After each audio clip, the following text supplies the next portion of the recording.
This is the Scoop Slam Podcast. Hello, everybody, and welcome back to the Scoop Slam Podcast. We're back reviewing Raw, going over rumors, and we're going to title this one the Apologist Episode, because we're fixing to grill each other about people that we have a soft spot in our heart for. We're back once again. I'm your host, Micah. I'm joined by my co-host, as always, and he's got to answer for the crimes and punishment of Bray Wyatt. It's Ryan. Yo, Micah, back at it, man. Recharged, refreshed, reborn. New week of the Scoop Slam Podcast. And this week, we will not forget our lines, ladies and gentlemen. Oh, I wouldn't go that far. You're making promises that might not be held. You're right. You have a good weekend, man? Yeah, it was pretty good. So, me and my wife and my uncle went to Pensacola for the weekend, the home of the tribal chief. Raise the ones.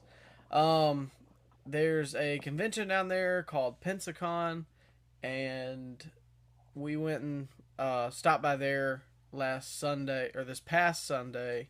That's why there was no Dynamite SmackDown episode. Got to meet old big sexy Kevin Nash. I passed Danhausen. Oh, man.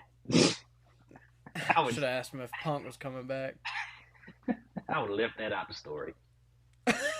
I didn't see them, but they were on the way. Anna Jay, Jungle Boy, Jamie Hayter. Bro, didn't she break her rib on that Rampage show? She was traveling?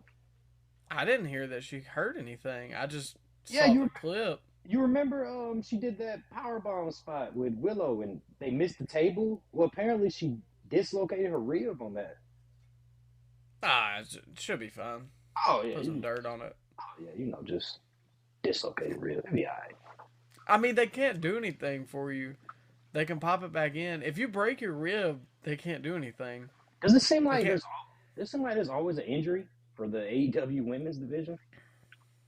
Well, if there's not, then they put Britt Baker in the ring and she finds a way to break her nose. I'm not blaming her. I'm just saying maybe somebody is stiffing her every single time she gets in the ring. Well, it might be the whole roster stiffing her.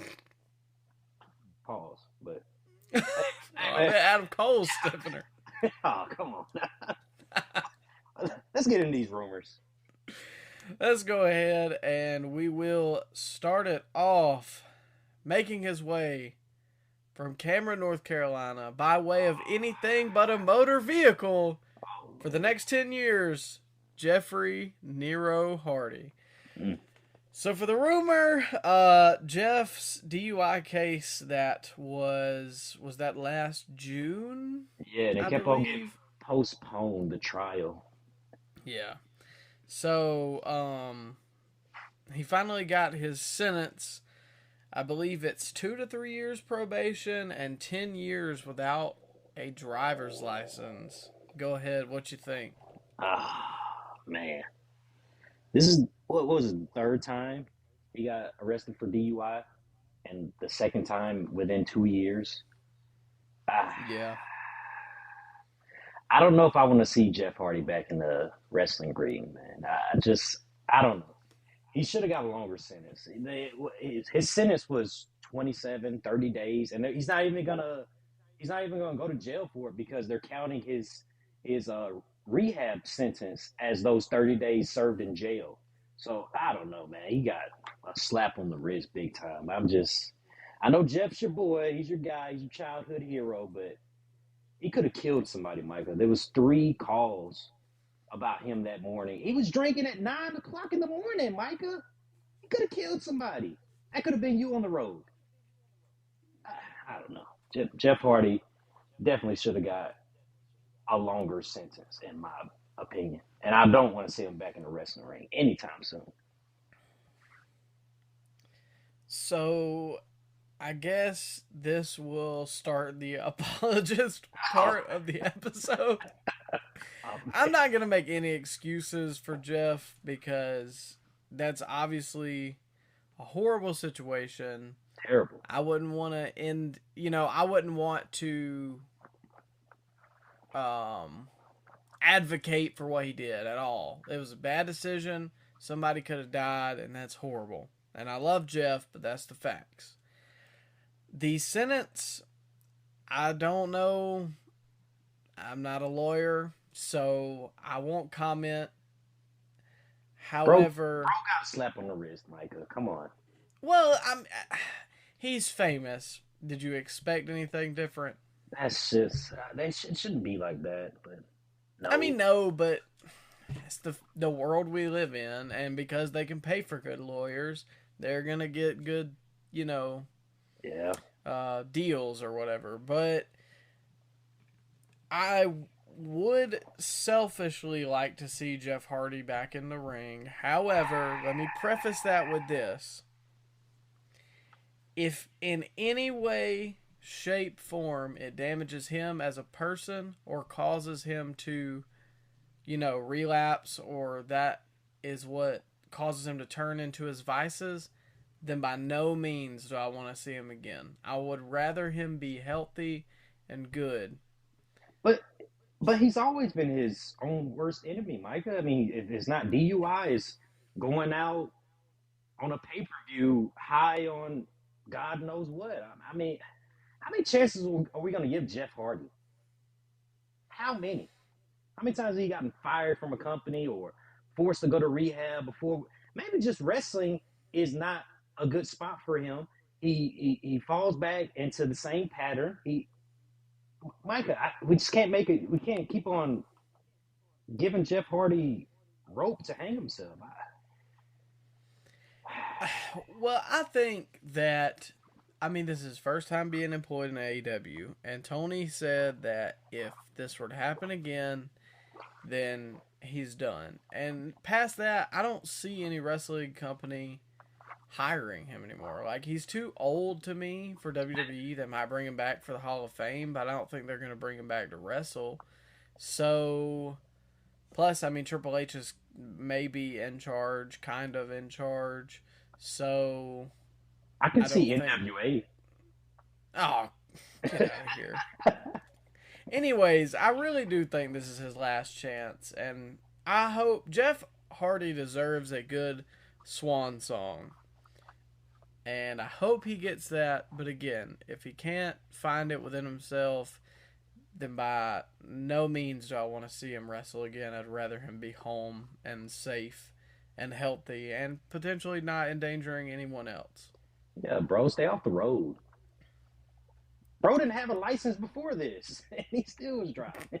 Well, now he definitely can't get one. He didn't have no license, but yeah, he rented a rental car. Like, how did that happen? Did they not check that stuff? I guess if not. Jeff Hardy walks into your rental car place, you gonna tell him no? Well, that's beside the point. I don't know. Matt needs to be a chauffeur. Well, apparently, they can teleport. You know what? Me personally, yeah, I'm not renting him that car. He's always been stealing the spotlight from Matt. So you know what? That's payback. You don't get a car today, buddy. That's what you get. You always like the underdog of a team, like Bro. Christian. Hey, no, just dog. Why Christian catching strays from you? What's going on? What Christian do? No, I like Christian. I'm just saying. You know what? Jeff deserved that chair shot from Matt Hardy back at, what was that, Royal Rumble? Oh, my God. He deserved that. Well, speaking of being your own worst enemy, let's go to our next rumor. Is Eddie Kingston his own worst enemy? Now, I've got a quote to read here for you, and I want to talk about it. Yeah, you're going to have to explain this to me, because I saw this in passing and I didn't understand what was going on. I don't 100% understand it either, but we'll talk about it and see if we can get through it. So, this is from The Covalent TV on Twitter. I follow them, and this is just where I saw the tweet. So, I'm not sure where he said this at, but this is what they tweeted. Sorry if I'm not giving correct source. Eddie Kingston indicated that his presence in Sacramento for AEW was in flux. Apparently, he's having some issues with the AEW brass and wants some things settled before attending. I may not be at Sacramento. It all depends on how certain things go in the locker room with the office, especially with my match that's coming up on Wednesday. Not really happy about it. Yeah, so we have to have a talk. Me, and I'm not going to say who's the office. Everybody knows about Tony, but there are others. We all got to get together and talk. I want to go everywhere, but I also got to be a businessman and put my foot down at some point in a calm manner. That's what I'm still trying to learn, a professional manner. So Mm. apparently, he was pissed about being in this ladder match, and he's got some beef reportedly with MJF and the top upper echelon of the company. So, what do you think this means? I'm not entirely sure because wasn't he at the ROH tapings the other day? Like, wasn't he there? I believe so. So he wasn't mad enough to no show that, but he's threatening to no show Dynamite. I don't understand. Is he worth the headache at this point? That's what I'm starting to wonder. And, I don't want to be that guy, but Here we go. no, I mean, I'm just saying, he always seems to have some kind of issue with either the way he's being booked or who he's wrestling. I mean, he got in fights with Sammy Guevara. Yeah. He's complained a couple times on Twitter about stuff, and we're going to touch on this in a little bit, but so we can kind of segue from here. Say what you want to about CM Punk, there's at least somewhat of a potential of a draw there. Same with the Bucks and Omega. They're not my favorite, but technically they started, all elite wrestling, and they have a pretty diehard fan base. So even if it's a headache for those guys, there's somewhat of a potential. I I'm okay. So Eddie, he says a lot of real stuff when he's like cutting a promo. So is he working us on the internet too? Or I'm not sure if this is a work or not, Michael. Just like the FTR says a lot of stuff. Well, Dax in particular says a lot of stuff on their podcast, and it's like, wait a minute, what are we really? Is this legitimate, or are they just throwing us off, trying to work the dirt sheet? I'm not sure we should buy this or not. I don't know, man. I don't know, and that's why I threw it up here because I kind of think the same way. I think some of it may be true, some of it may be playing it up Yeah, because he's said that he has issues with MJF, and obviously, MJF's the world champion. and he But always works the dirt sheets too. That whole Wardlow contract thing. How much of that was legitimate? We don't even know. yeah, well, I don't think we ever will. Well, not until I 2024. could see That's it. the Austin podcast. Oh God. Anyways, I could. I mean, I don't want to get into that because boy, if they lose him, um, I don't. I don't know. Maybe this is the new kayfabe. I don't like that. I don't like that, man. Build up your stuff on the show. Don't build it up online where I have to wonder if it's legitimate or not. Because not I'm. everybody's gonna see this. I didn't even know about this honestly until you put this down as one of our topics. I mean, I saw it in passing, but I didn't think of it to sit down and actually read up on all of this. I don't know, man. I don't like that. I'm old school. I want the actual angles to happen on the show. You know? I mean, I agree to a point. I can see where it will be beneficial. Is this really real? Do these guys really have problems? Stuff like that. But I don't know. Feuding with the Office is always a weird one because it's like some of the stuff Dax is saying right now. We don't have to really get on that because boy, that's a topic in and of itself. But some of that I'm like, is he being for real or is he just saying this to throw people off the trail that he's actually not leaving and he's gonna come back with CM Punk? Like what? what's the truth, what's not the truth, what's working, what's not working. I do like that to a point. I'm so sick of Dax. Oh, guys, I'm really happy here in AEW. Yet post a picture of him right next to a WWE contract. Well, speaking of controversy backstage, probably the most famous backstage incident of the past 5 years, Brawl Out continues. CM Punk posted on Instagram a story. It was a comic strip fan made of Jim Cornette, and behind him was a picture of the Thing and Hulk, and it said, "It's clobbering time." Huh? Hulk Hogan? No, no, no, no. The green Hulk. Um, and he said, or the comic strip says, "It's clobbering time," and he tagged Dax Harwood and Cash Wheeler. Oh, God. So, not only this, but somebody commented that he should. It was under another Instagram post because somebody was like, "Oh, do you want to see CM Punk back in AEW?" after Mark Henry's comments from the Busted Open podcast. So he commented on a post where they asked if the viewers of the post wanted CM Punk back to wrestling, and someone said no, keep Phil away. And he said, "You know what? I'm gonna come back and wrestle just because you don't like it, and you're gonna watch it no matter what."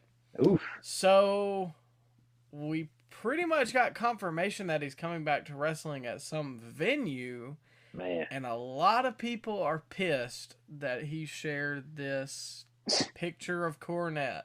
Oh, So God. go ahead, what you got? And CM Punk doing his best Kevin Durant impression on Twitter, it seems like. Just commenting on random fans. But, what? CM Punk getting a little antsy, ready for a comeback. That's how I'm viewing it. I don't know, man. You made a prediction. What was that on our end of the year podcast where we gave out The Scoop Slam Awards of 2022. the Go check it out. the Scoopies, The very Scoopies. very prestigious award show. But yeah, you made the prediction that you think Punk's going to return to AEW in 2023, and more and more days pass. What's that old saying? Time heals all wounds. And with Omega talking openly about it, about Punk and Brawl Out, and Mark Henry going on record to say he has to apologize to the locker room. I don't know, man. I think we might see old Phil make an appearance in AEW very soon here. I definitely think it's going to be sooner rather than later. And I think the old expression is eating crow, because you were wrong. I do think he's going to come back, and honestly, I still think that FTR is going to return, and they're probably going to return with him. Now, God. will we see it this Sunday? I don't know. We'll have to see. I hope so. Please, God, I hope so. It's gonna be a long pay-per-view Sunday. And we'll be here to review it. Yeah, it'll be. I do want to ask you, how do you feel about him sharing a comic strip of Cornette? Now, because this is what a lot of people have gotten pissed about on Twitter, because Punk shared this picture of this guy who has these accusations of being a racist and a homophobe and transphobic and all that kind of stuff. And those are just the words the people are putting out there. Yeah. Now, I'm not defending the man. Nope. And I'm not saying that he isn't offensive. That's not what I'm saying. Because a lot of people, he's an abrasive person. It's not what I mean. But this wasn't even a Cornette post. This was a fan page called No Context Corny. And he didn't, defend Cornette. He just posted a picture of an animated picture of the guy. How is that like? Oh, yep, that makes CM Punk okay with a racist, transphobic, all the words that they Yeah, use to describe yeah. Cornette. I see where they're coming from, but you know, us here at the Scoop Slam podcast, we're in the cult of Cornette. We listen to his pod. We listen to it on occasions, maybe weekly, sometimes daily, on my case. But man, the people that are outraged by what Cornette says, they don't listen to his show, obviously, because Cornette's a rather progressive guy. He makes comments here and there that can be taken out of context, and some of them are clipped and posted without context. And then you see that, and then the people on Twitter, the Twitter mob gets blindly outraged by what he says, but they don't listen to the whole conversation. They just see a couple lines here and there, and then they demand that he gets canceled. But I don't know, man. I like Cornette. And of course, Punk is gonna. I mean, of course, he would share something. I'm sure he listened to Cornette too. I mean, he always goes to bat for old Phil. So I mean, I didn't see a problem with it. I mean, he has the most listened to wrestling podcast, Whoa, and whoa, whoa. I do want to say this. We're not in the top three. We make the top three. Gotta be at least top three, right? 300. Yeah, we're in the top 300,000 somewhere. Okay. Yeah, That's got a nice ring to it. Okay. We coming for him. Yeah. We coming for him. Paul. But anyways, I mean, I don't know, man. I do just want to throw this out there before anyone's like, "Oh, you guys are just two white guys that are talking about Cornette." Obviously, you don't get it. Ryan is black, so Yeah. I'm just saying, like, you can't say that card. I like to listen to him. I listen to Busted Open. I mean, the thing is it's not like I just listen to him. Like, I listen to lots of other personalities because everybody's got their own take. That's one of the best things about pro wrestling. Everybody's got their own opinion about it. And if you don't like somebody's opinion, guess what? You ain't gotta listen. You ain't got to agree with them. Yeah. Yep. So, I don't know. Is he abrasive? Yes. Do I agree with him on everything? No. Do I support the things that he's done in the past that are distasteful? Yeah. No.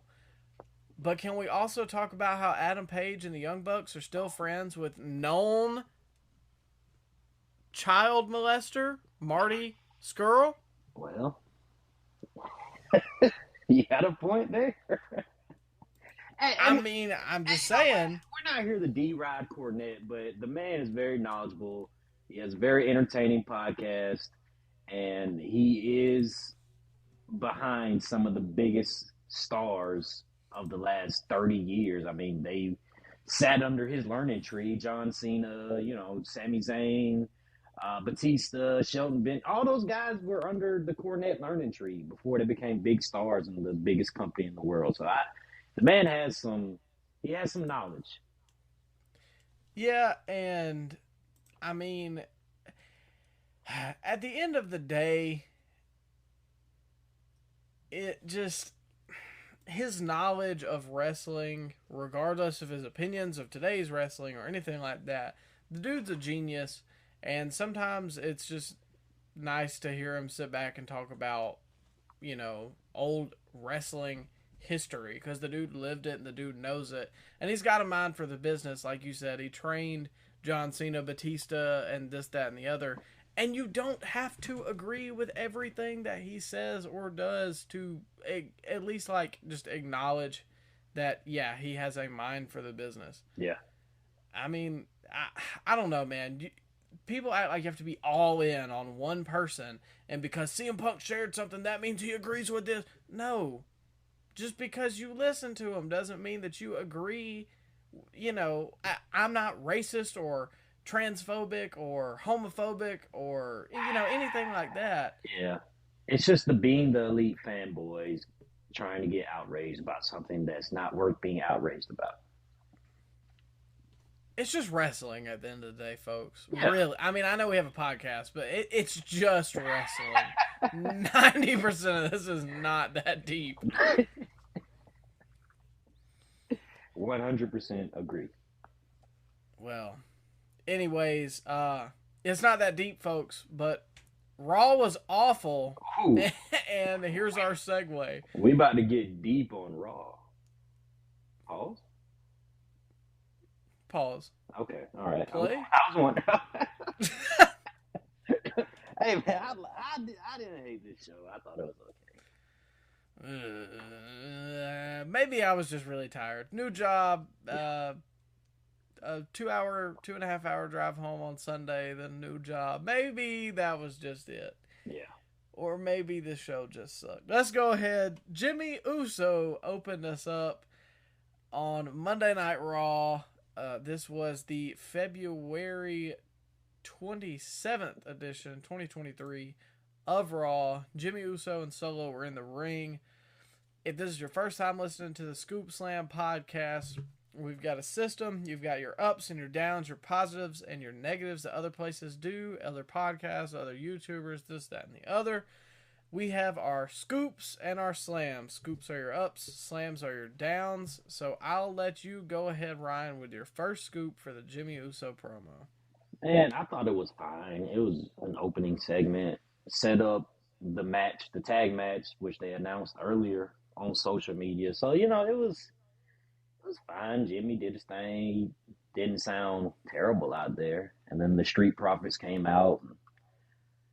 It was a solid opening promo to Raw. What you got? I thought the promo was good. Yeah. I'm going to go ahead and touch on this because this kind of coincides with your scoop. See, I didn't know that it was announced on social media before.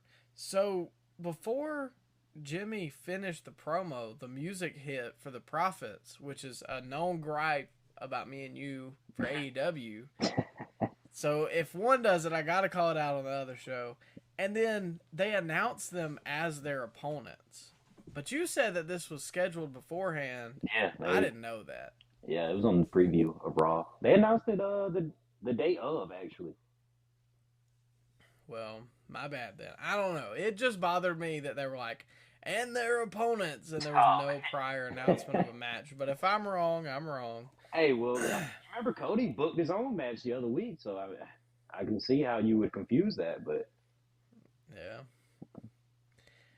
Now they just book talk shows. We'll get on that later. Oh, man. All right, so for my scoop, I thought Jimmy did all right with the promo. Yeah. A lot of people right now are clamoring for Jay and saying that he's the guy in the Usos that could be a main event guy. But I thought Jimmy did a good job. He ran down, the Cody stuff, the Sammy stuff, why the Bloodline's still on top. They're all still champions. I don't know why you're hating, saying that we're not who we are. And, give Jimmy his respect. He got some chops. You know what? He had a really, really good promo on Friday night. I know we didn't review that show, but it's worth mentioning. He had an excellent promo on Friday. This one wasn't as good, but it was fine for what it was. Yeah, they ran the recap on SmackDown. I didn't catch it, but I caught that segment through the recap on Raw. And, it did look really good. I know we didn't review it, but it, like you said, it does work. It's worth mentioning. Here we go. Yeah, thank you. You got Jey Uso doing his best Sting impression in the Raptors now. Oh, man. Imagine he just started painting his face like the old Usos. Hey, I'll be here for it. I'm listening. It could be interesting. Roman used to Let come me out. book, Paul. Okay, yeah, I'll give you the pencil. All right, so for our slams, I got one other than the one I touched on earlier, but, kind of backtracked. Yeah. I really like Montez. Uh-oh. If this is your first time listening, you probably don't know that. If this isn't your first time listening, you know that I like Montez Ford. Parts of this promo, though... Yeah. He needs some work. I can't remember what he did when he got into the ring, but it bothered me so bad. He yeah, he needs some work. I think his strength when they eventually do break up, which I think is going to be after WrestleMania when they start to get some more call ups. I think his strength is going to be as a heel, at least initially. You know, Well, a lot of guys get their feet under them better as a heel than they do a babyface, anyway. So I think that'll be for the best. But go ahead I see release your point. Dawkins. Go ahead release Dawkins at that point though. It's over for him. NWA bound. Oh man, control your narrative. Is that still a thing? Nah, he'll go. He's good enough for Impact. Hey man, suppose they've been doing some good work. Maybe that wouldn't be the worst thing. I'm not. I mean, I'm not gonna watch it. I don't wish the guy to be out of a job, but You just want to send him to wrestling purgatory and NWA. yeah, he's good enough for Impact. He'll do fine there. That's fair. Maybe he'll come back repackaged. If you get Anyways, Jack like Drew, yeah, we'll bring him yeah, back. Mike's secret stuff, Okay. Drew's secret stuff. A lot of the guys have found that in the Impact locker room. The Rock loves him some Montez Ford. I mean, maybe Rock can slide old Angelo Dawkins some stuff, you know? XFL debut. Anyways, though, I see your point where you think he'll be a better heel because he's already kind of a cocky babyface now. Yeah. Don't hold me to this, but it kind of makes me think of Shawn Michaels at times, how like he was a cocky babyface and that's why that got over, but then when Michaels was a heel in like 97, it was honestly his best stuff at the time. Yeah, you're right. You're right. And I think it's really hard to book baby faces nowadays. Like, who's a true baby face in wrestling now? Cody. Cody, but who else? Sammy. Okay, all right, two guys. But yeah, that's my point. There's not a lot of top baby faces to go around. Yeah. You can argue. Like AEW doesn't really have any. It's hard, man. It's hard to book baby faces nowadays. I mean, if you book them as a baby face, eventually the crowd turns on them. The John Cena effect. You remember how over John Cena was when he won the WWE title? And then within 3 months they were booing him at SummerSlam. Like that happened. That was literally 3 months into his reign. I think he had a match with Chris Jericho at SummerSlam, 2005 ish. It was either Chris Jericho or Kurt Angle. I don't remember. But they started booing him in the match, and it confused little old 7-year-old Ryan because I was like, wait a minute, why are they booing the good guy here, John Cena? But it's just the way the crowd is. They'll turn on you real fast. And it's better to be a cool heel now. And I honestly, that's what John Moxley is, and that's why everybody likes him. If you really think about it from a wrestling psychology standpoint, and, I'm not trying to sound like, a basement dweller. No disrespect to the basement dwellers. But, if you think about it, Moxley fights like a heel. His promos are heelish. And the group does sort of heel things. Yeah. But people just cheer him. So, that's just where the state of wrestling is. I think that's the NWO effect. Yeah. Because when I got into wrestling in like 2001, 2002, my favorite guy was The Rock. And it was always his heel stuff that he did that I enjoyed the most. Yeah. I mean, I don't know. I guess, and I'm kind of the same way. Like I cater more towards the bad guys. That's why I like MJF a lot because his stuff is more interesting. I guess. Yeah. It's hard to get a reason to like the good guy without a really good bad guy, and there's not enough good guys to get behind because the bad guys aren't that great either. But MJF is somebody that makes you genuinely like, oh my God, I want to see somebody, beat the absolute dog crap out of him, and not a lot of guys can get that reaction out of you. Well, MJF, I mean, he points out on a weekly basis that he contemplates killing himself. So I mean, I don't really root. I don't really root for him to get beat up on a weekly basis. You know, when he almost has a gun in his mouth every single week. That's what he tells us weekly, Micah. Well, I hate it when he loses that belt. Then and Phil's coming, buddy. All right. Well, following that, it morphed into a brawl, a commercial break, and then the tag match, Jimmy and Solo versus the Profits. For my scoop for this one, I didn't have any. Wow. So you go ahead. Wow, not one? Jeez.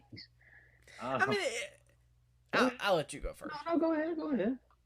It wasn't a bad match. There just wasn't like anything crazy. It was just there. It was on in the background. Yep. I thought Jimmy and Solo worked really well together, actually. You know, brother tag team. They had some chemistry in there. And Okay. I had another scoop. It was for the Aftermath. KO came out dressed similarly. Easy for me to say. He was dressed like Sami Zayn was, with the hoodie on and, you know, dressed casually. You know, I thought it was a kind of a him little shout out to his buddy, and they were, I thought that was okay. Casual Monday. Casual Monday, yeah. KO looked like he just came off the plane, and he was late for work, and he came in, did his thing, did a stunner. Crowd liked it. The crowd sucked this week, by the way, too. What that? Grand Rapids. Man. Grand Rapids should Don't never get a Raw ever show. go back. No, absolutely not. Why didn't they go to Detroit or something? Grand Rapids? I don't know. They were dead for everything, like, besides entrances, which kind of is the way that they're trained to be now, but oh my, like, there was points I was like, why is nobody excited about anything? It was just quiet, like, pretty much the whole night. The main event was, it was so dead. And another thing I wanted to point out, I know I'm skipping it way ahead, but Candice LeRae, her entrance, literally nobody reacted. Like, nobody stood up, nobody waved their arms, nobody made a noise. It was just silence. Just nothing. And that was pretty much, come on, man. That was pretty much the whole night, man. Just like, nobody reacted. Like, why'd you pay all that money to go see the show if you're going to sit on your hands all night? You know, that's a good question. I have no idea. Take the kids to the wrestling show, and oh yeah, I remember that Brock Lesnar guy, and that was it. I guess we kind of did that too when we went to Raw. Yeah, but they also didn't have a 50-minute tag team turmoil as the main event. Yeah, and to be fair, you made noise for Ziggler, and, you know, I cheered for Miz, so we didn't entirely sit on our hands the whole night. Yeah. Oh, nobody else made noise for Ziggler, but well, Otis was over that night. Well, he's the Alabama. what can you call it? The typical Alabama man. Yeah. He's like a guy you would meet at any bar in Alabama. Yeah, it was an okay match, man. What'd you have for a slam? Well, you kind of just hit on it. I mean, nothing crazy. Fans were uninterested, and we just saw this feud not too long ago. So, yeah. I mean, there's a new wrinkle with Solo, but it's still fresh in the mind, and I don't really want to see this right now. Speaking of things I don't want to see. Oh, man.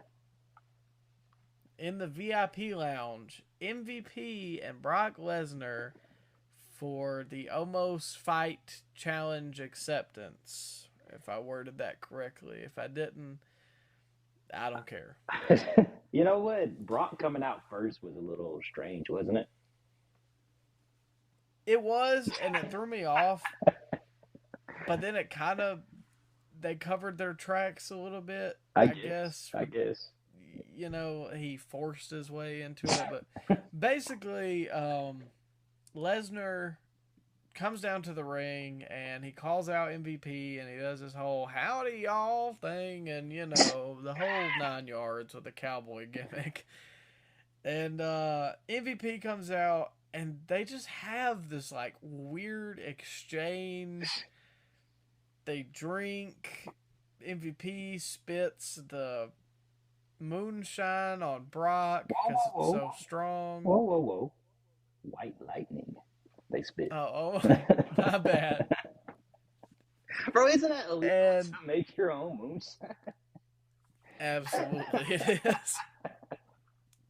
All right, Brock Um, is straight G for that, but go ahead, man. well, it's like that old Joe Rogan skit with Brock Lesnar. If Brock Lesnar wants to do something, who's stopping Brock Lesnar? Cain But Velasquez oh, come on now. with a gun. Well, you said it, not me. Anyways, so they have this whole exchange. I'll let you start us off with the scoops. You know, Brock's showing a little bit more of his personality week by week. I think it works well. I think this whole thing, he sounds comfortable doing it. He looks comfortable delivering the lines. I think Cowboy Brock is who Brock really is, and he's having a blast doing it. So, a big scoop for me. Agreed. It's enjoyable. It's Yeah, a new wrinkle in the Brock Lesnar book, basically, and it's not Heyman talking for him. And I mean, if he's on the TV, I'm interested. yeah. And that's the best compliment you can have these days. He's doing well for not having Heyman, which is something I couldn't see even 2 years ago. Him without Heyman, I thought he would just leave the company. You Yeah. know?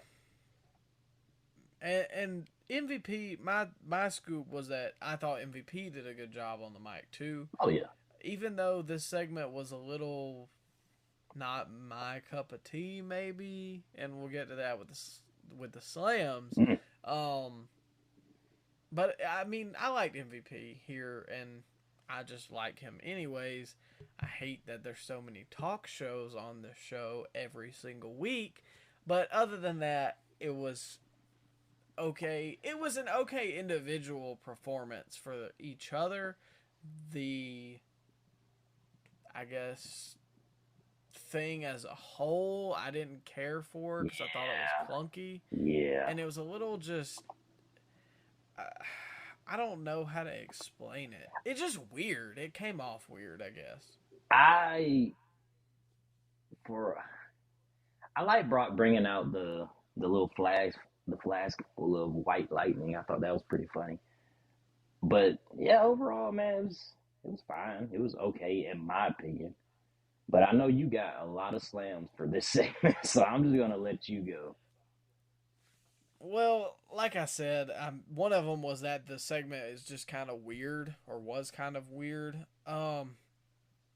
Another thing, I have zero desire to see this match. Yeah, I do not want to see Omos versus Brock Lesnar. I would have much rather seen Brock Lesnar versus Gunther. Or honestly, Brock Lesnar versus like 90% of the roster besides Omos. does it seem like this is like a plan B for Lesnar? Like they wanted somebody else to wrestle him, but I guess somebody back. I think this was supposed to be Austin's spot, but he declined the match. You think that's what happened? Well, some stuff came out today. I don't know if you've seen it, but it's the day of recording, which is March 1st. Apparently Brock was pitched the Bray Wyatt feud, and he's the smartest man in the room Oh, because he come on. rejected it. Come on. And so then they shackled him with Omos. And this was a Vince made match. I'm not. Who reported on that? I'm not buying I that. can find out real quick Yeah, if you want to. Yeah, I'm not buying that it was a Vince made match. Supposedly Vince is still not. He doesn't have anything to do with creative. I'm not buying that. I do buy that they made an offer to Steve Austin months ago, but he declined. So that's why. That's what I think the direction was going to be going into WrestleMania. It is a little puzzling because Omos hasn't been on the show since Triple H took the pencil and started booking the territory. It is a little odd that he shows up, but it's gonna be a little. Micah, this match is not gonna go. It's not gonna go 5 minutes, so we'll see it. Brock be on the show, get a good reaction. Crowd's gonna ooh and ah when Brock does the superhuman feat of strength by F5 and the 7-3 giant. Everybody's gonna get their WrestleMania moment. It's not. I mean, it's whatever. Who cares? I don't. This is from the Wrestling News, and they have it labeled as a report, so it's not official, but it's from them, and they quoted Wrestle Votes. Oh, come on. That the idea for Brock Lesnar versus Omos came from Vince McMahon. And they have broken several big stories in the past. So I don't know about that. Do with that what you will. Not buying it quite yet. But yeah, man, Omos and Brock, it's the direction they're going in. It's not the one I would have booked. But yeah, we're just gonna have to deal with it for another 33 days. It'll be there. It'll be on the card. It's gonna be there in LA. Glad I won't. Nah, I'm just playing. The only slam, or the last slam I have is, now, I know sometimes you don't listen to it with the volume at full. Did you hear the groan that was let out when Brock? Yes. It was like, loud. Nobody cared, and everybody was like, "Oh, really?" You just hear the crowd say no in like unison. Especially after the screwy Brock Lesnar, the screwy Bobby Lashley finish, and now this. It's something. I say that it's something. Yeah. You gotta have bathroom break matches, Micah, right? I guess that's true. Well, they better get as good with the women now. Well, to be fair, I do want to see Charlotte and Rhea. Bro, after Brock F5's Omos, can we release him too? Okay, my list is Elias, Omos, put Corbin on it, Kevin Patrick. You got anybody to add?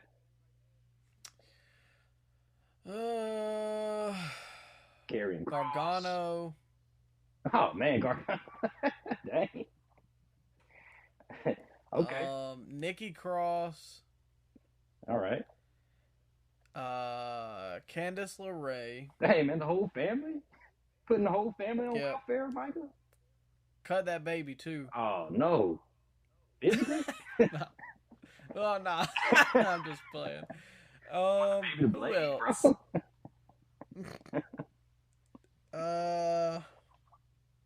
Let Roderick Strong go so he can go to Ring of Honor. Bro, he's not even mentioned on NXT anymore. At this point, he's just wasting away. Just let him go. What, do you want to see him at AEW? I mean, there you go. That's your answer. Another wrestler, yay. Bray Wyatt. Okay, no, I'm not allowing that. Your list just lost all credibility. We're not at your Bray apologist segment yet. Well, we're gonna get there.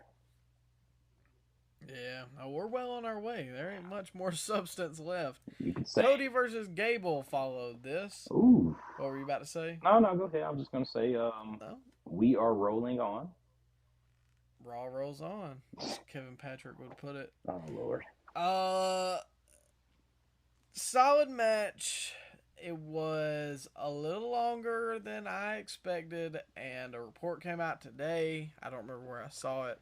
They are planning to use Gable more, and apparently preparing him for a main event push. Wow. Main event? It was either main event, or upper mid card, but they're preparing him for a push. which I like. But Cody picked up the win, obviously. Go ahead. What you got for this one? It probably the best match on the show, honestly. That that like what was that, like a draping, hanging, modified razor's edge into a DDT that Gable did on Cody. I don't know if I used the Something right like that. terminology there, but yeah, that was a scoop in my opinion. It was a really good TV match, Micah. Really good TV It was match. a good TV match, Yeah. and I'm gonna say something in a little bit, but I'll preface it with this. I like Gable a lot, and he's really talented in the ring. And despite the shoosh thing being horrible, and what they call him a couple years ago, this wasn't when I was watching, Oh, but was it Shorty G. Shorty G? Yeah. Oh, Shorty G. The dude knocks what they give him out of the park. He makes it work. He is a today Dolph Ziggler. And he doesn't look like Orange Cassidy out there. I mean, he got a good physique for for a short guy, short king out there. Short Kings. Yeah, But it makes sense, though, because he's an Olympic wrestler. Like, yeah, he's Kurt legit. Angle was kind of short compared to some of the other guys in the 90s. But he's, like you said, a legit shooter, and he looks the part. And I think if they gave him something proper, he could get over. But I'll save my slam for when we get to him. Oh, Me personally, I got a couple scoops. You already hit on your two. And so, well, I got three. I hit you with a triple stack. Rare triple stack. all right, hit me. Cody hit a nice inverted superplex. I thought that was nice. Both sold it. Both made sense. Hey, one thing before you move on, Cody sold Okay. really well in this match. He was selling the leg really well. I wanted to point that out. Cody's in-ring talent has never been something that I had an issue with. It's more of always the character. Yeah, But so this works well with Gable because Gable's really good in the ring too. And apparently Cody requested to work with him because he wanted to get Gable a good showing. Reportedly, they wanted Gable in AEW, but he never got released. So Cody's high on the guy, and I think Triple H is too. yeah. You can tell because ever since Triple H took the book, he used Gable way more than when Vince had it. He's at least on the show every week, even if the stuff's been kind of Bro, every week. eh. It's Gable or the Street Profits every week on the show. Like very rarely do both those teams, the Alpha Academy and the Street Profits, miss a week of Raw. Yeah. So, following that, I wrote down they had an inventive reverse to the disaster kick. So basically, Cody went for the disaster kick. You know, he hops on the second rope, does the kick, whatever. Gable caught him and landed a German suplex. I thought that was really cool and just, a neat way to keep the match refreshing, I guess. Following that, the last scoop I had was the Crossroads looked disgusting because Gable landed like straight on his neck. Yeah. Sold it like $1 million, and Cody's super over. So that's my scoops for this match. You can tell Gable he's destined for bigger things in 2023. Especially when they get rid of Otis. Because it looks like Otis is gonna go off with Maximum Male Models. I think you mean Otis. Oh, I'm so sorry. Yeah, I see your point, and we're fixing to hit on that in just a second. The only slam I had, and again, I think the Gable is great. I would love to see him get a United States title run if he turns babyface, and then, I'd be fine with him being the one to dethrone Theory. And I know that he's good, but at the moment, he's a glorified job guy. In the fact that he hasn't won a TV match. I can't remember the last time he's won a TV match. Probably when he fought Ziggler that one time that I missed the match and you told me to go back and check it out. But for him to be competitive with, yep, I dropped my pen, the number 2 guy right now, Yeah. that just doesn't make sense to me. Especially since his last 2 losses were who beat him? Bronson Reed, and then he lost in a tag match against Shelton Benjamin and Cedric Alexander.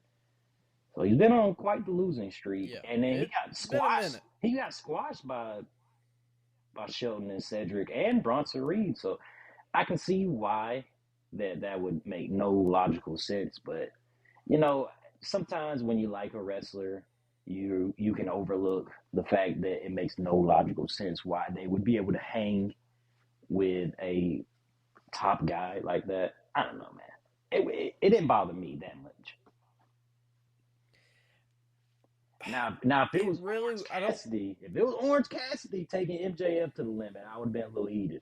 But well, that's my thing though. If I call it out on one show, I've got to call it out on the other. yeah, I want to say this because I'm looking at a cage match right now. Chad Gable's last win was November 14th. what? Yes, including live events. Jeez, bro, that can't be right. What was his last? Oh, What, he's been losing every single week. yes. Okay, I'll run this very quickly. Go ahead. He lost to Bronson Reed, lost to Cedric Alexander and Shelton Benjamin, lost to Seth Rollins, lost to the Judgment Day, lost to, never mind, that one's a house show, lost the tag team title #1 contendership thing, lost to Dexter Loomis, lost to the OC, lost to AJ Styles, lost to the OC, Oh man. lost to the Street Profits, lost to Elias and Matt Riddle, Oh, and God. he beat Matt Riddle the week before.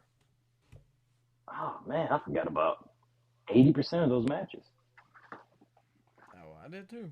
They were all forgettable. Jeez. But I mean, again, He's in a I know he's in a comedy tag team, so what do you expect, really? if I gotta call it out for one show, I'm gonna call it out for the other. Yeah. All right, well, get ready for the time skip segment of the show because all of this stuff is gonna take us 2 minutes to talk about because they spent 2 minutes of thought into each of these things. Let's go ahead. Corbin's interview got cut again. I just thought that was funny. Yep. Montez and Bianca had the Titanic remake commercial. Oh, well. I thought this was great. Yeah, I'll give it a scoop. WrestleMania goes Hollywood vignette. Always gets a scoop around here. But I will say it was a pretty weak one by comparison. That's true, but like you said, they always get a scoop regardless. Yeah, it's corny, but creativity outside the box. I like that. Yeah. Judgment Day all cut solid promos in the back. Dominic on Ray, Rhea on Charlotte. Let me ask you something first, Micah, before we move on, because that segment was it was there. It was good, but it was just there. Do you think Dom is a top 3 heel right now in WWE?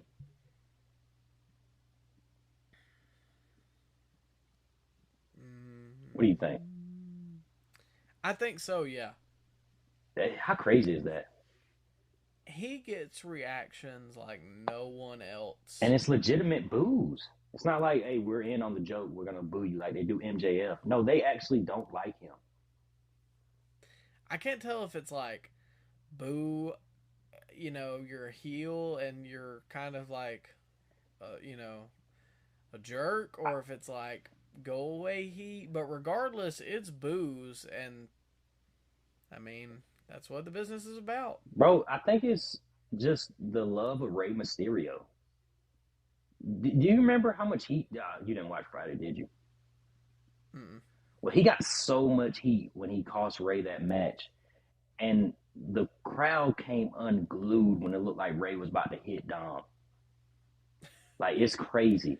Like, I never thought Rey would get cheered for almost hitting his son in 2023. Bro, I saw this guy when he was 8 years old in a ladder match for the custody of when what was that, Ray versus Eddie at SummerSlam, and now Yep. just fast forward 15 years later, he's maybe the top three best heel in the business right now. Y'all are kind of similar in age, aren't y'all? Or is he a little older than you? You know what? I think he's like a year older than me. Yeah. Okay. I just wondered because you talked about earlier being like a 7-year-old watching John Cena get booed like 3 months after winning the belt, and then you talked about like Dom was like 8. So I was like, Yeah, we um, crazy. We grew up together, man. I remember when yeah. CM Punk sang "Happy Birthday" to his little sister on SmackDown. Oh, I remember that. Straight Edge Society. he That was was good he times. was taller than Ray at that point. Oh man. Ray's universally loved though. He's Oh a, yeah, he's a legend and rightfully so. So I can understand why he has so much heat. I just hope that he can keep it up. yeah. And I mean, I think he will because he really hasn't been involved with Ray for the past couple months because they smartly split them up He did. Yeah, to make it prolonged to WrestleMania, but it hasn't really lost a beat because it's a family feud, so it doesn't have to be, no pun intended. It doesn't have to stay on every single week. not. And arguably, it'd be, in my opinion, it's one of the matches I'm most looking forward to if they do that match at WrestleMania, Ray versus Dom. I agree. It'd probably be the second most hyped match that I'm looking forward to at WrestleMania. Dom's just gonna have to put his wrestling boots on that night, though. I think they're gonna surprise people. I hope maybe Ray can get something out of him. Well, following that, Masse from the Maximum Male Models, they were back there recruiting Otis while Otis was checking on Gable or something, and he propped his leg up like higher than Maxine's head. I don't know. It just I was laughing about it. It's so stupid. It's so funny though. I pop, and he looked dead into his eyes too. I just Straight I don't face. know. I would hate anything else like that, but for some reason it's funny to me. Bro, I would love to Um see the outtakes of those segments with maximum male models. I don't know because I wouldn't be able to hold it together. I hope they put them in a vignette, a WrestleMania vignette. Hope so too. Maximum male models gets no slander on this podcast. Mm-mm, mm-mm. All scoops here, ladies and gentlemen. Let's see. After that was Asuka versus Carmella. You had two slams here, no scoops. I didn't watch it. You didn't watch any of it? I didn't watch it. I called the ending when Bianca came out. I like Asuka. Let me just point that out. I enjoyed her when she was in NXT, when she was the NXT Women's Champion for a record reign. When she was on the main roster, I enjoyed most of her stuff when she doesn't talk.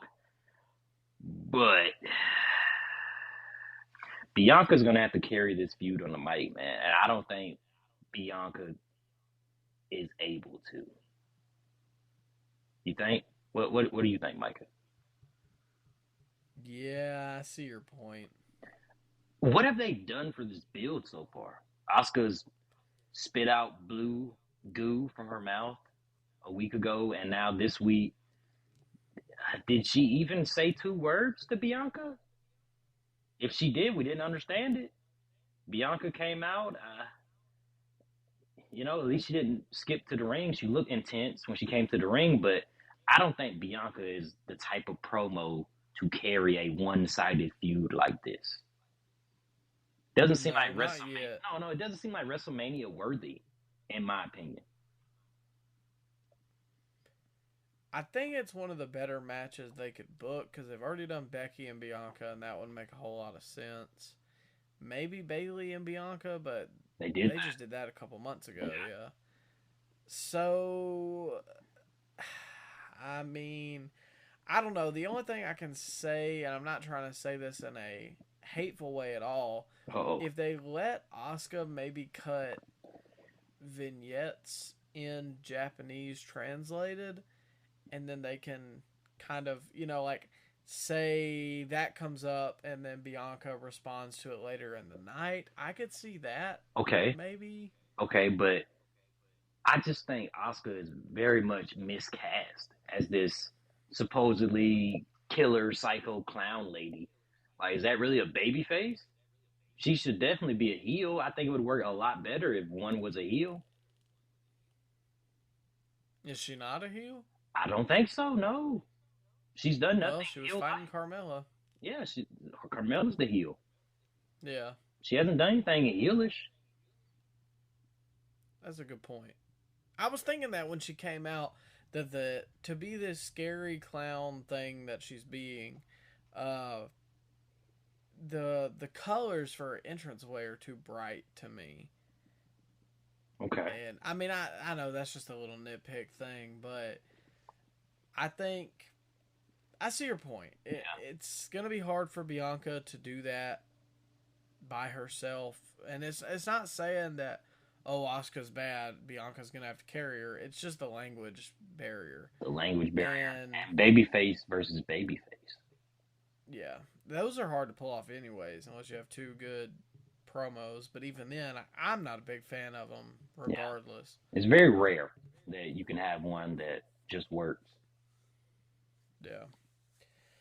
Do you have anything else for this match? Just a weak segment, man. I didn't like it. The segment, the match, I just didn't like it. Carmella she's having a match with Bianca next week, so yeah. Yep. Skippable. Most definitely. That's a good 15 minutes I can cut off. Carmella just don't do it for me, man. No. Speaking of skips, Piper Niven fought Candice LeRae, and I like Piper Niven. I don't care for the Poison Pixie, and then the fact that she won is even more preposterous. So Piper Niven lost to the most dangerous maneuver in all of professional wrestling. The roll-up. The roll-up. The roll-up, man. People do not kick out of the surprise roll-up. I'm not trying. She could barely get her leg over. Like, I'm not trying to say that to knock Piper at all. I'm just saying, if you can't do that, then how am I supposed to believe that she could beat her? Yeah. You know, my problem with this match is that it followed the match we had before, which got no crowd reaction. And then you just add more gasoline to the no crowd reaction by putting another match that has no crowd reaction behind it. Bro, like I brought this up earlier. Candice LeRae got no reaction when her music hit. None. Like you would have thought the popcorn vendor would have came out. Like there was no nobody knew who she was. If they did, they didn't care. And they put this on. How long did this go, Micah? 10 minutes? 12 minutes? Went on way too long. It felt like it went by real quick on the fast forward. Oh man. Yeah. What do we have next? Well, the room was already stunk up, but Gargano and Balor were in the back. Yep. And I don't even remember what was so bad about this when I wrote this.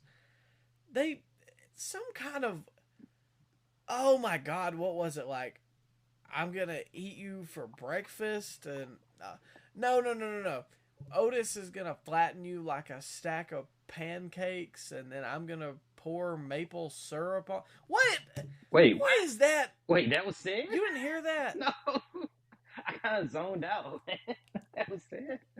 Finn Balor said something like, Otis is gonna flatten you like a pancake, and next week I'm gonna pour maple syrup on you.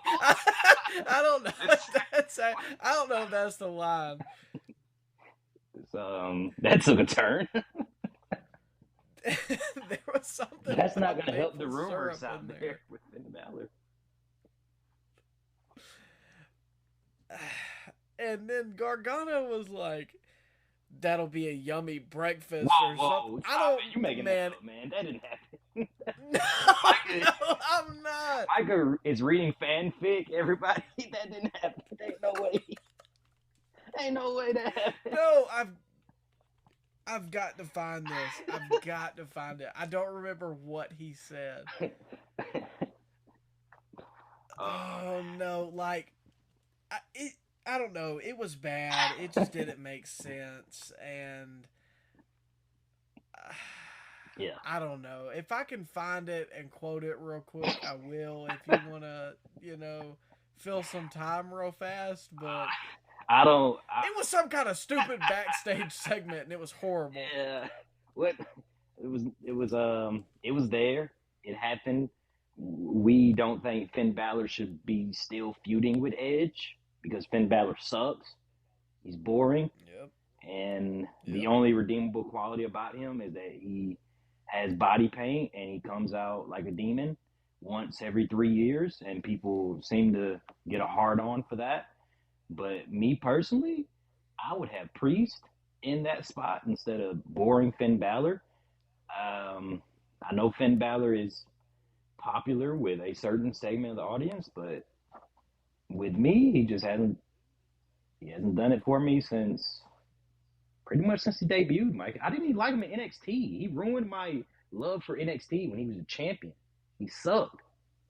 Terrible. Couldn't cut no good promo. And they put him over Samoa Joe, and I was heated at the time. I don't get really behind either of these guys because, I mean, to me, like you said, they both can't really cut any good promos. Ben comes off really corny to me. Something about him, it just don't seem legit. Yes, Yeah. doesn't sound like a threat. Gargano either. Gargano, Well, yeah. yeah, Gargano's voice is, I don't know, man. It just sounds like a little kid. And he has like a weird speech impediment too. You notice that? Really? No, I haven't noticed. I don't know, man. It's like maybe it's just his tone, but he kind of reminds me of Seth Rollins, like his voice. I don't know. Just it's weird. It bugs me. Maybe it's not a speech impediment. I don't know, but it bugs me. Okay, so I don't I don't have the official quote, but this is paraphrased from the WrestlingHeadlines.com. We're spending way too much time on that. I gotta find out if he poured maple syrup on him or not, Micah. Balor says Otis is going to flatten Gargano like a pancake tonight, but if he doesn't cover Gargano in maple syrup and gobble him up, then Balor will finish the job next week. And okay, I'm almost positive Gargano said that sounds like a yummy breakfast. No. Please go watch this again. It was something really cringe like that, but bro, we got to change the rating of this podcast. TV 14. I'm crying laughing about this now. Gobble you up. Oh man, maple syrup. Say it again. All right, Miz TV was next. You did not like this at all, did you? Too many talk shows, too much Miz, too much hokey. You got some scoops. Yeah, I did. I like this segment overall. I don't know why you were so bullish on this segment, Mike. Miz comes out, has a nice little fit on. I mean, comes out to announce the big announcement that Maurice told him, what was that, a week ago, and that he was going to share with us. And that announcement is he is the host of WrestleMania Hollywood. And you can't have a Hollywood WrestleMania without the A-lister. You know? Man, Miz is good at these type of things. I think it'd be a good addition to have him as the host.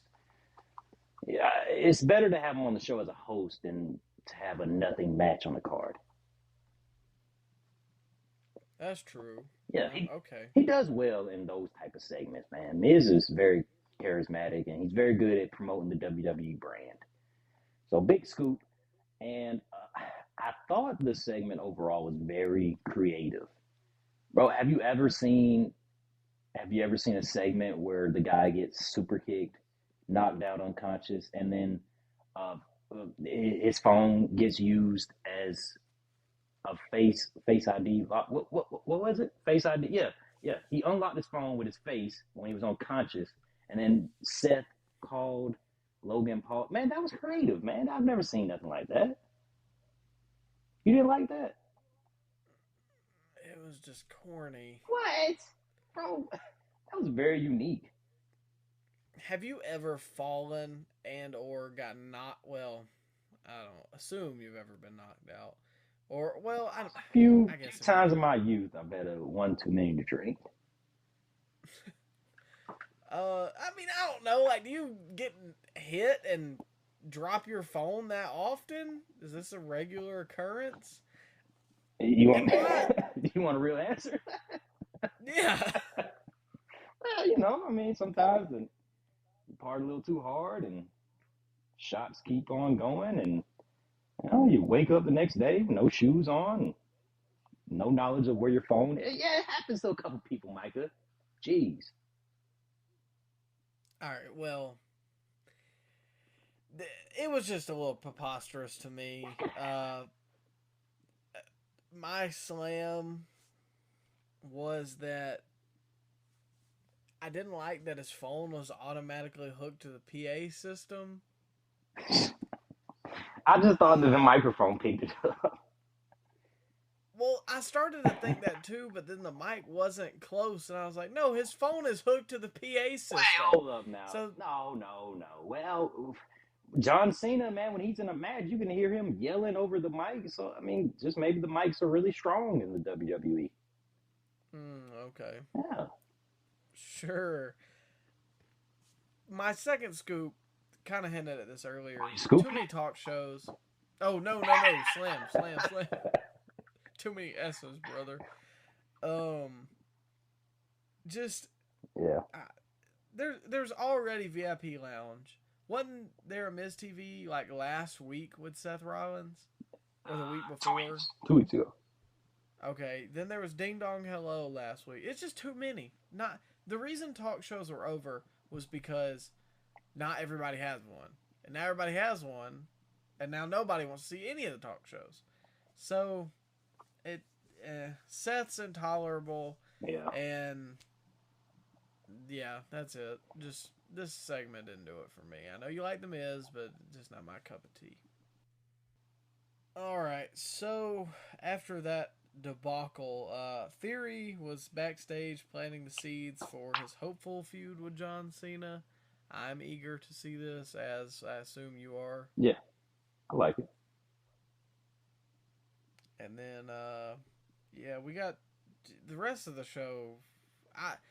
It's kind of like how it's typically been. There's a couple things you want to see, and then the rest of it is just eh. Lashley versus Elias. You had a couple scoops. I'll let you go ahead. Man, it was a, quick little squash match. Elias I mean, he's a jobber to the stars at this point. It is what it is. I know some people like Elias. I'm not one of them. So I didn't see a problem with Bobby, making light work of him. Uh, I know I'm gonna have to defend Bray on this one, but I actually enjoyed the Bray Wyatt vignette that they had. I liked it. I know you didn't, but I liked it. Ladies and gentlemen, we got him. No, man. What's wrong with This this? was awful. How so? Which part? It was some weird. The match was fine. Lashley wins quick. The Bray crap. It's time to admit this is bad. It was some stupid yoga thing. No, And okay. you gotta watch the Firefly Funhouse to get that. You never watched any of them. You don't know. I shouldn't have to. It was the I Muscle shouldn't Man. have to. It was the Muscle Man dance. Get it right. Oh, I'm so sorry. I Yeah. don't know the lore. We used to watch the Anyways, it doesn't matter. This is even if I knew, I would still call this bad. They were doing some muscle man dance, as Yes. you Yes. said, and it was coined. And Bobby Lashley's picture was just rotating back and forth, flipping, and Bray was dancing, and the stupid little pig with Whoa. chocolate covered mouth Huskus. Huskus the came pig. up. Huskus the pig. I don't give a huskus what Oh, his name come on, is man. or about this segment. This was awful. Kill the pig. No. Kill the Firefly Funhouse. Kill Uncle Howdy. Not Come on. really. Kill the gimmick. This is going This is somewhere. bad. This is going somewhere. Huskus the pig was the puppet that Bray Wyatt used on the Firefly Funhouse to represent when he was Husky Harris, his insecurities, and when he was, a little hefty. So they made Huskus the pig a character on the Firefly Funhouse, and Bray is trying to get in Bobby's mind by having Huskus and him do the Muscle Man dance, which they already established on the Firefly Funhouse way back in the day. And I took it as, Miz brought up Omos's stature and his build compared to Bobby, and MVP was selling Brock on Omos as saying that he's a bigger threat because he's a bigger guy compared to Bobby. So I just took it as Bray, playing off Bobby's insecurities. As I don't know, man. I liked it. I enjoyed it. I thought it was good. Well, I'll tell you where I took it. Where'd you take it? Right to the next segment. Oh God! Look, man. They Bobby and Bray probably isn't the most glamorous match to have at WrestleMania, but what else are you gonna have Bobby do? If Omos is taken with Brock, and who you gonna have Bobby feud with going into WrestleMania? Oh, Anyone else? do you remember that interview Bobby did where he tried to pitch the idea of being like out of shape and down on his luck, like they did with Thor in that movie? I didn't watch Avengers or nothing. You know what I'm talking Yeah, about? I do remember that. Yeah, maybe they're going with that after WrestleMania. If Bobby loses the Bray, it pushes him over the edge, and he gets out of shape. Yeah, maybe they go with that, man. Maybe that's where the Huskus the pig thing comes in at. Who knows? Let it play out, man. All right. I'll give you this. Let it play out. I let the LA Knight one play out, and I hated it, Okay. and I was right. I will give you until WrestleMania to change my mind on Bray Wyatt. You hated the whole feud of LA Knight. I know the match wasn't good, but I didn't think the feud was that bad. Oh, LA Knight was fine, but just some of the other stuff, it just wasn't for me. I don't know. I will give you an extension on your lease of Bray Wyatt's meat, but Come on now. until then, no, that's it. After WrestleMania, if I'm not impressed, cut him.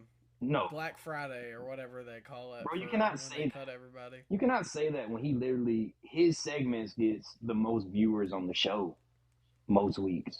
You can't say that Bray is not an asset to the company overall. He's an asset to fast forward buttons across Stop the nation. it. You watched that segment. Don't say you didn't. I did, but that doesn't mean that I wanted to. You watched this. Don't make it seem like it was a Carmelo match that where you just fast forward it immediately when you hear them or see them come out.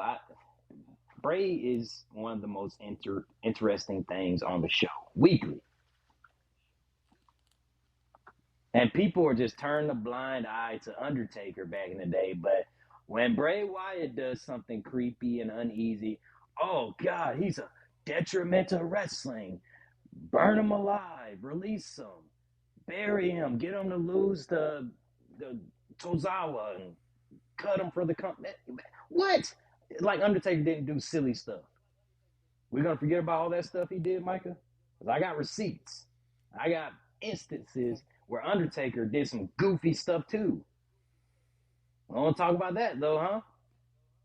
Personally, I thought it was okay for him to possess Josh Matthews.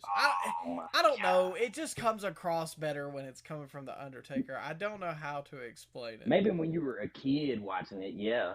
But there's kids watching Bray Wyatt now that I'm sure are enjoying it. All right, I give you till Mania. Man, I will let my mind be changed. You got 33 days. what's it gonna take for him to change your mind those 33 days? A good storyline and not cringy Okay, vignettes. okay. You're like Jeff Hardy. I postponed your court date. Let me stop And you right it's there. the WrestleMania review show. There is no way, if you don't like this storyline right now, there is no way he's gonna flip you in 33 days. Bro, Well, you need to start skipping his segments because there ain't no way you're gonna like this. we'll see. Otis versus Gargano was next. I had a scoop, surprisingly, because the match was but Massey screaming and flailing while Dexter held him back, that cracked me up.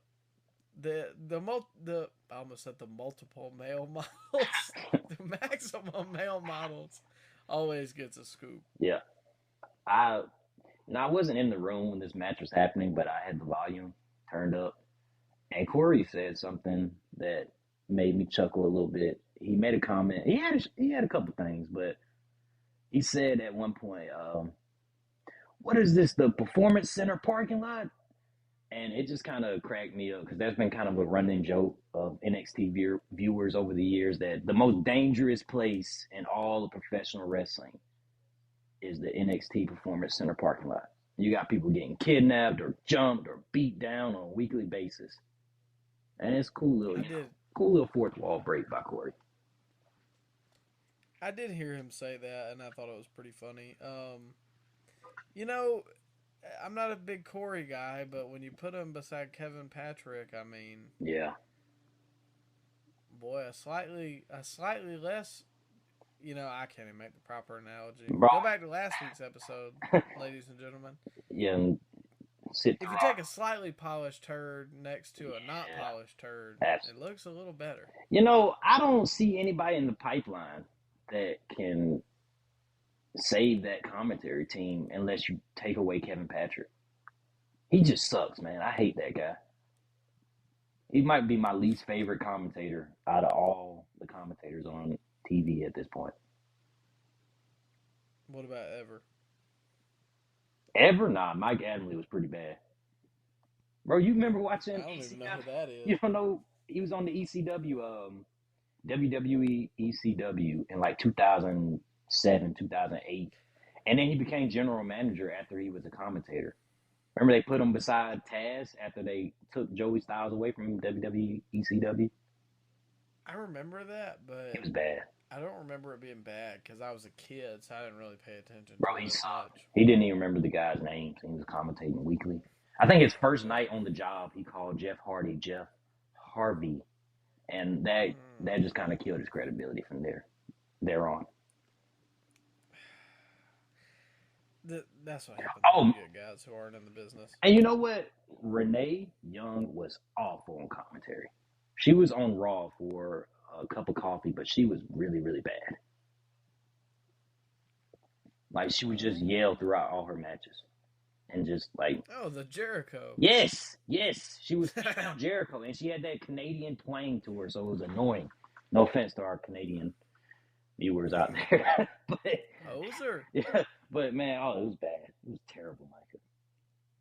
Well, speaking of terrible, preposterous win from Gargano. That was the only slam I had. And on that same train of terrible thought, say that 3 times fast, lots of T's. Yep.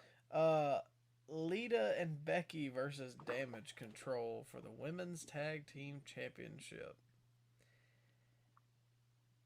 We were dead even on the scoops and slams. Yeah. You go ahead and start us off for our main event. They only had think it was only one scoop that I had. But Trish coming back to even the odds, I thought that was a really good a really good booking decision to have her come back in the crowd. The crowd actually made noise. I didn't think that was legal in Grand Rapids, but they came alive when Trish came out and said, "Hey, bro, she looking good, man." You know what I'm saying? She looking good, Micah, for a 40-year-old young lady such as herself. But yeah, I thought it was an okay match. Is she really only 40? She's probably about 45, honestly. She Dang. gotta be, right? I mean, yeah, I think. I mean, anyways, it was a pretty shocking result. That was the only scoop I had. I do agree with you though. It was a good refresher. It was completely unexpected. No, not even any dirt sheet stuff that I saw came out about it. It was some rumblings. It was some rumblings. Okay, well, you're more into them sometimes than I Yeah, I'm am. plugged in. For the slams, the fans, and this was just. You got to give me time. Oh, yeah. The fans just did not care about this match at all. And we already talked about they hated this show. They were miserable to be there. They just sat on their hands for 3 hours. And other than that, the only one I had, like you said, the match was okay. It wasn't neither here nor there for real. Yeah. EO laid there for like 5 minutes Eternity. before Lita moonsaulted her. Yep. Long time. Because they had to do a bunch of different spots, and I was thinking, like, why didn't they do this before EO got down there? I think that would have made better sense.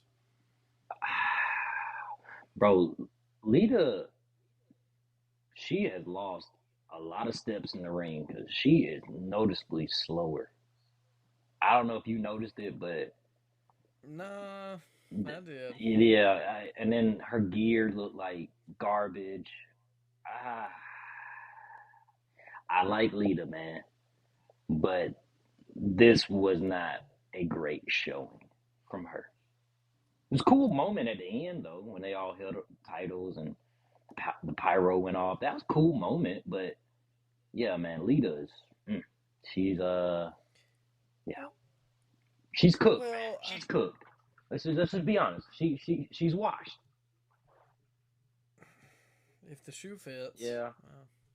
she'll wear it. I love Lita. Don't get me wrong. She's a legend, Hall of Famer, deserves every bit of it.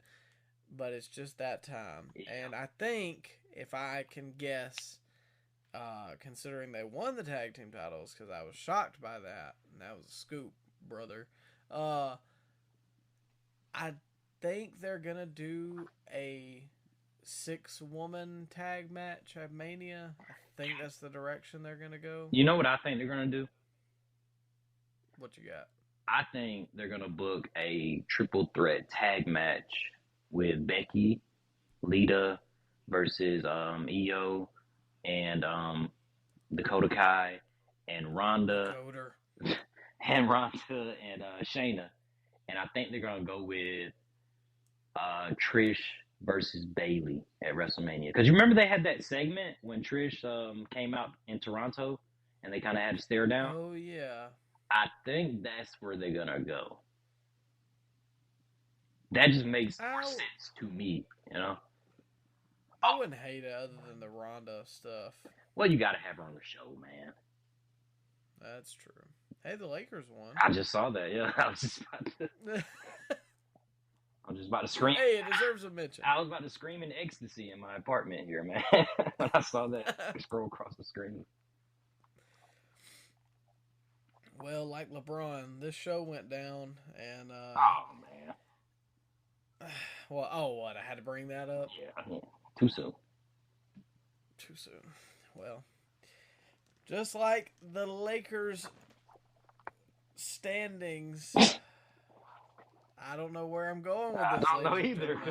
I got my announcer voice on. the Raw ratings are going down. You want to I do don't know. you want to do a quick little AEW Revolution prediction? Do that? Nah, we'll No, save it for save it. Dynamite. Okay, We all gotta see right. the Save segments. it. Save it. Yeah. All We said that last time and it got cut from the episode. right. But this has been the Rumors and the Raw review. We'll be back this weekend with the Dynamite and SmackDown review. Should be out on Monday whenever you guys hear this. So just be expecting that. Let's see. Is there any other big announcements in the Scoop Slam universe? Nah, man, just follow us on social media. Give us some love on TikTok. And Yeah. yeah. Twitter and Instagram at Scoop Slam Pod. Roll Tide as March Madness begins, and go Lakers as the playoffs are fixing to start. And tweet at us anytime you see a Scoop Slam. We would happily enjoy that. Whenever you see a Scoop Slam live, make sure you send that to us. Yeah, keep a counter for the year or for each month. Yeah, we get our rocks off from seeing Scoop Slams. If that's how you want to phrase it. We cover ourselves. We flatten ourselves like pancakes and cover ourselves in maple syrup if we see a Scoop Slam. All right, ladies and gentlemen, thank you for listening to the Scoop Slam podcast. Have a good one.